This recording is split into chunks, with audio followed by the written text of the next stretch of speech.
한국 교회뿐만 아니라 이 세상에 현재 만연한 일들 중에 하나가 음란이죠.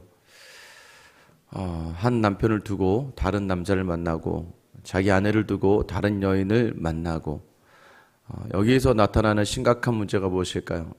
당사자들은 처음에는 사랑이라고 생각하겠죠. 이거 이제 내로남불이라고 남이 하는 건 다 불륜이지만 자기가 하는 건 전부 다 로맨스가 되는 것이죠. 잘못된 것을 중간에 인지하더라도 자기 합리화를 합니다. 그러고 나서 시간이 지나면 어떻게 돼요? 안 걸릴 것 같던 일들이 걸리게 돼요.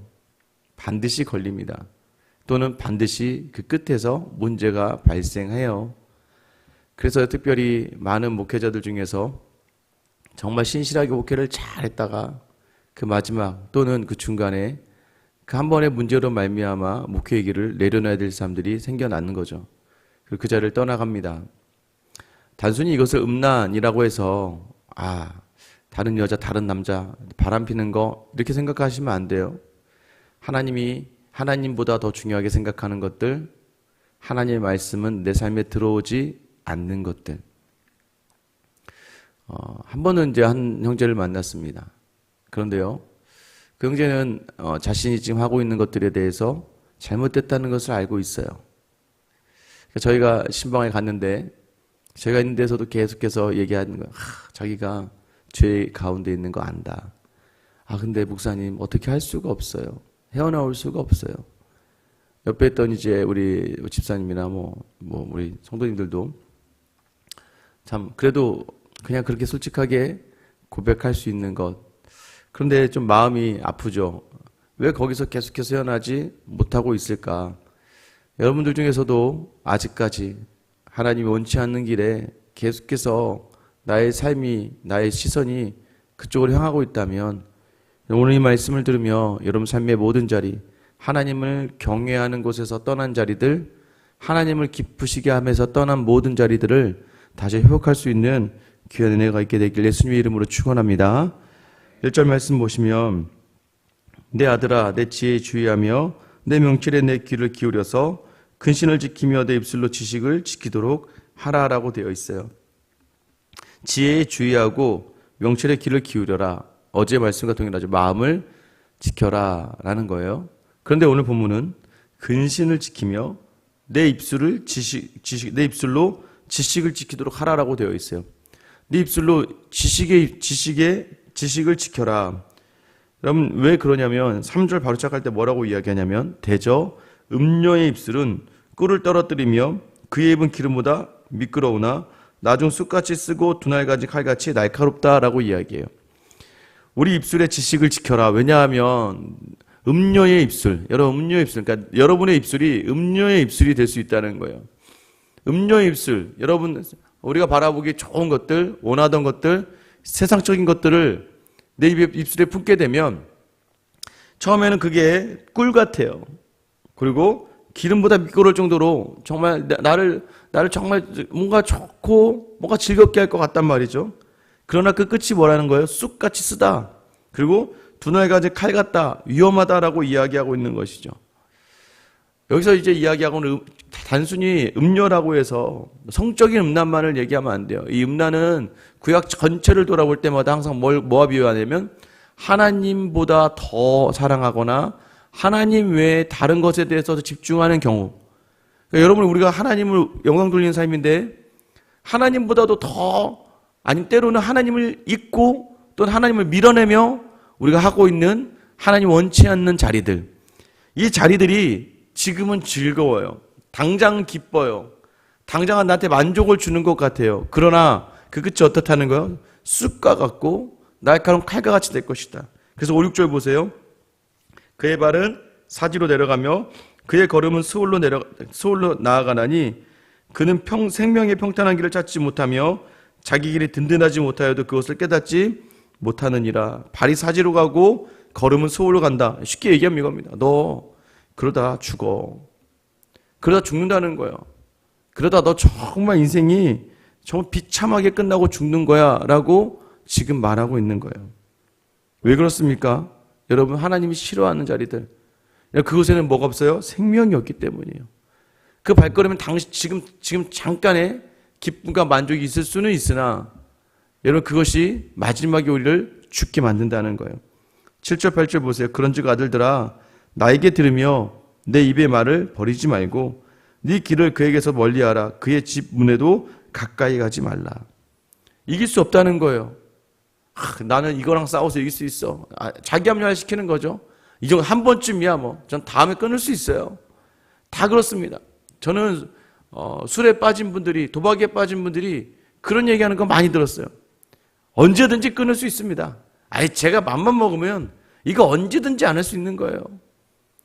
여러분 우리도 그렇지 않습니까? 드라마 언제든지 끊을 수 있어요. 저기 사교 모임에 가서 막 아무 믿지 않는 모임에 가가지고 세상적인 이야기하는 거 내가 맘만 먹으면 저기 언제든지 안 갈 수 있어요. 가지 말아야 돼. 그 자리 가면서도 우리는 이렇게 생각한단 말이에요. 내가 언제든지 끊을 수 있다고 생각합니다. 그리고 가도 그 사람들하고 어울려도 나는 동화되지 않아요. 그 자리에서 내 안의 중심은 하나님이세요. 근데 어떤 형제의 말처럼 자기가 지금 죄를 짓고 있는데도 불구하고 그래도 저 하나님 사랑해요. 그래서 하나님이 저와 함께 하세요. 여러분 이렇게 이야기하는 자기를 합리화시키는 그런 마음 가운데 우리가 설 수 있다는 거예요. 그래서 그 길은요 아예 피하라는 거예요. 이길 수 없다는 거예요. 음료의 입술은 이길 수가 없다는 거예요. 여러분 꼭 피할 수 있는 그 자리를 택해야 됩니다. 여러분 왜 그렇습니까? 9절부터 이제 마지막 절까지가 그 이유를 이야기하고 있어요. 무엇을 빼앗기느냐? 9절 보세요. 두렵건대 네 존영이 남에게 잃어버리게 되며 네 수완이 잔인한 자에게 빼앗기게 될까 하노라. 여기서 존영이라는 것은요 영광, 네 아름다움을 빼앗긴다는 거예요. 그곳으로 가다가 네가 가지고 있는 하나님 내게 주신 아름다움과 영광 받을 자를 네가 다 빼앗기게 될 것이다. 네 수완이 뭐냐? 네 수완은 네 명예, 너의 명예가 있는 거야. 여러분 보세요. 10수년을 20년 30년을 한 교회에 목양을 하고 그렇게 목양을 하고 무릎으로 기도하며 교회를 읽었던 많은 분들이 한순간의 음행과 한순간의 실수로 그 모든 명예와 그 아름다운 사역의 모든 자리를 한 번에 다 잃게 되는 거죠. 잘 생각하셔야 됩니다. 여러분 다 거기에요. 처음에야 여러분 생각해보세요. 처음에야 연애할 때 손을 잡고 막 떨리고 땀이 나고 막 뽀뽀 한번 하게 되면 막 몸소리 치고 하지만 결혼하고 3개월, 6개월, 1년 지나보세요. 여러분 익숙해지죠. 똑같습니다. 밖에서 누군가를 만나는 자리들도요. 처음에는 신선하고 막 자극적인 것 같지만 여러분 그거 순간이에요. 우리가 취하고 있는 하나님을 대신하는 모든 것도 이렇다는 얘기예요. 잠깐은 막 짜릿짜릿하고 막 자극 있고 막 조금 막 긴장이 되고 뭔가 이런 거 할 때 뭔가 재밌을 것 같다 하지만 결국에는 무엇입니까? 마지막에 그 자리에서 모든 아름다움의 자리들, 그동안 쌓아왔던 믿음의 모든 자리들, 어제도 아내와 이런 얘기를 한 것 같아요. 왜 작은 것에 욕심을 낼까? 그 순간의 선택이 그동안 쌓아왔던 모든 것들을 한 번에 다 무너뜨릴 텐데 여러분 생각하시고 그동안 주신 아름다움의 모든 자리가 우리 한순간의 실수로 우리가 정말 하나님을 잊어버리니까 한순간의 자리로 다 잃어버릴 수 있게 된다는 걸 여러분 놓치지 마셔야 돼요. 사랑하는 가족, 사랑하는 자녀, 모든 것들이 내 욕심으로 말미암아 한순간에 근데 그 한순간에 이루기 위한 끊임없는 자기 죄를 향했던 발걸음이 있다는 것을 여러분이 기억하시며 경각심을 가지고 계셔야 돼요. 두 번째는 무엇이에요? 10절 두렵건대 타인이 네 재물로 충족하게 되고 네 수고한 것이 외인의 집에 들어가게 될까 하노라. 네가 수고한 모든 것들 다 빼앗길 거라는 거예요. 그동안 수고한 모든 것들이 다 네 손에서 떠나게 될 것이다. 여러분 보세요. 재물뿐만 아니라 네가 집까지도. 요즘에 얼마나 많은, 요즘에는요 여러분 이혼하면요 예전과 달라요. 이젠 아무리 뭐 집에서 살림을 했어도 반반이에요. 무조건 거의 반반에다 애까지 키우게 되면 더 가져갈 수도 있습니다. 여러분 이제는 그런 세상이에요. 그러니까 이게 어느 일에서도 조금이라도 틀리면 다 끝이라는 거예요. 요즘에는 왜 그렇게 그 시작이 되었습니까? 우리가 자꾸 정해진 길에서 벗어나니까. 믿음의 자리도 마찬가지예요. 여러분 이렇게 새벽 기도까지 나와서 이렇게 하다가 세상을 보다가 세상으로 가버리면 그동안 하나님과 만나고 하나님과 끊임없이 교제했던 이 모든 아름다운 순간들이 한순간에 다 쓰레기처럼 되어버리고 마는 거예요.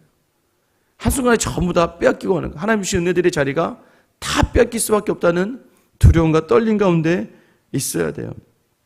11절에 뭐라고 얘기합니까? 두렵건대 마지막에 이르러 네 몸, 내 육체가 쇠약할 때에 네가 한탄하여 뭐예요? 건강까지 이렇게 된다는 거예요. 맞죠, 여러분?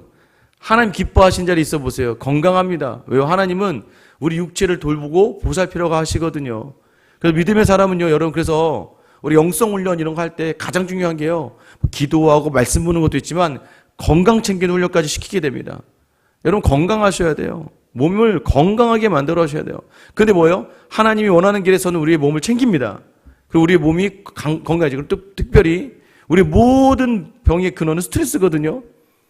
근데 하나님과 함께하는 자리에 하나님께 내어드리고 하나님께 맡기고 하나님 주신 거로 여기고 하니까 모든 자리에 스트레스가 없어요. 하나님께 던지는 거예요. 여러분, 그러면 그 자리에서 하나님 건강을 또 주시는 거죠. 네가 만약에 하나님 외에 다른 것들을 향하다가는 네 건강마저 무너지게 될 것이다. 12절에 보면 말하기를 내가 어찌하여 훈계를 싫어하며 내 마음이 꾸지람을 가벼이 여기고 내 선생의 목소리를 청종하지 아니하며 나를 가르치는 얘기에 귀를 기울이지 아니하였던 거. 이번 주에 스승의 주일이었잖아요. 제가 뭐라고 말씀드렸습니까? 제일 불쌍한 사람이 스승이 없는 사람.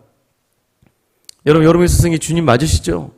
예수님 맞으시면 말씀을 듣고 청종해야 돼요. 지금 여러분, 제가 이 강단에 서서 말씀을 전한다고 해서 목사의 말을 듣는 게 아니에요. 저도 제가 전하는 설교를 하면서 저도 제 안을 계속 돌아보게 되는 거예요. 하나님 저를 도구 삼아 주신 것이지 이 자리의 주체가 제가 아니거든요.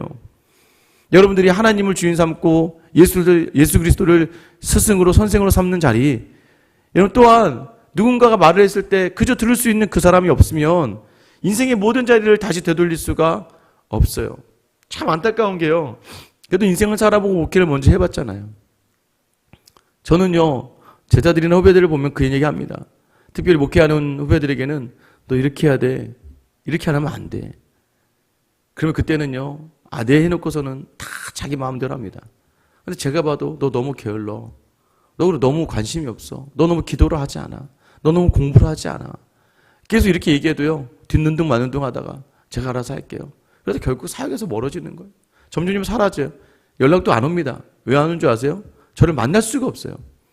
제자들 중에 스승이라고 저를 생각하면서 말을 듣지 않았던, 제가 권면하고 마음 다 이야기를 했는데 듣지 않았던 그 친구들의 모습을 보면 참 안타까워요. 그런데요, 조금은 이해가 안 되고 조금 불편한데도 그 말에 순종하며 자기 목회의 자를 돌아보거나 삶의 자를 돌아봤던 그런 제자들이나 그런 성도님들은요, 특히 성도님들이요. 왜요? 저는 그렇게 살아내지 못하는데 말씀을 듣고 결단하며 살아내신 분들은 나중에 꼭 저에게 연락을 주세요.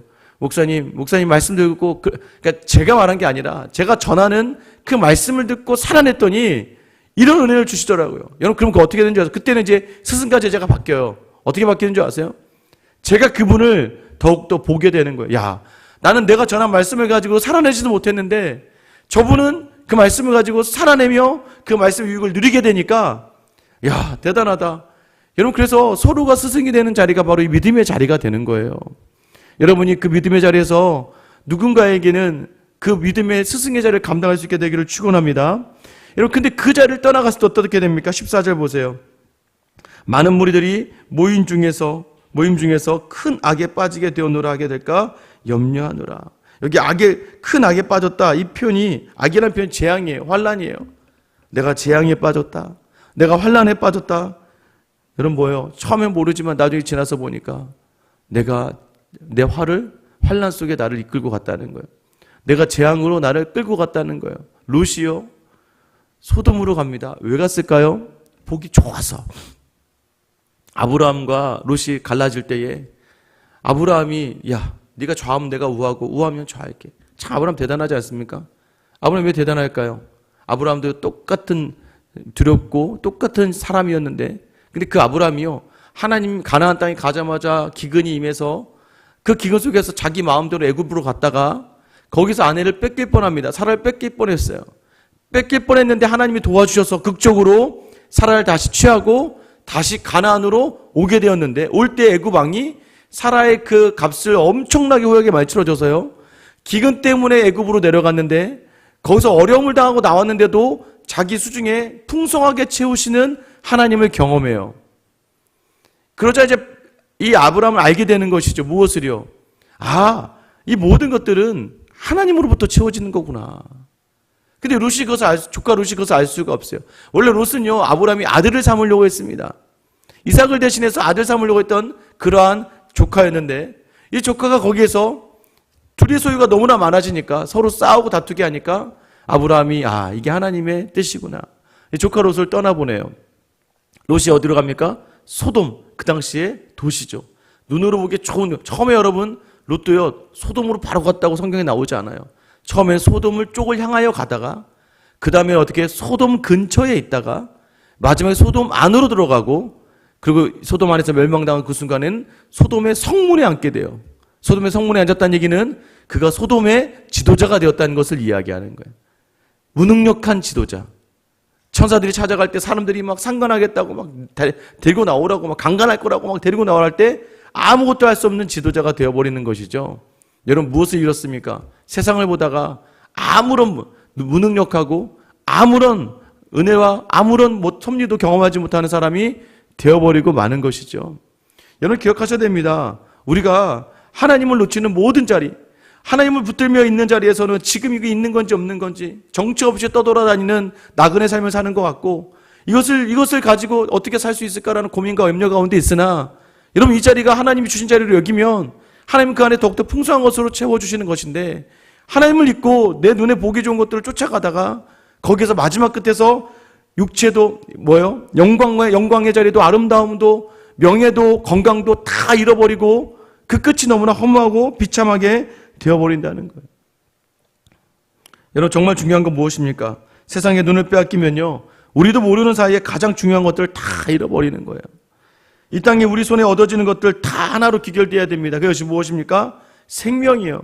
하나님이 우리에게 주셨어요. 돈도 또 여유 있는 삶도 또 때로는 주시는 모든 것들이 다 하나님 주셨다고 이해하며 이 모든 것들을 하나님을 통할 때 우리가 살 수 있구나, 살만 나는구나. 때로는 없어도 하나님 내게 주신 자리로 여겨지니까 사람들이 볼 때는 넌 끝났다라고 느껴지는 그 순간에도 살 수 있어. 그래도 왜? 주님이 동행하시니까. 여러분 그 주님을 잃어버리면요, 마지막 끝에서 모든 것을 잃어버리고 마는 거예요. 오늘 시간 여러분 다시 한번 하나님이 원하지 않는 자리에 서 있습니까? 하나님이 기뻐하지 않는 자리를 서 있습니까? 오늘 여러분이 주시는 경고이자 권면이자 간절한 하나님의 마음이에요. 너 그 자리 피해야 된다. 너 그 자리 떠나와야 돼. 안 그러면 너 죽어.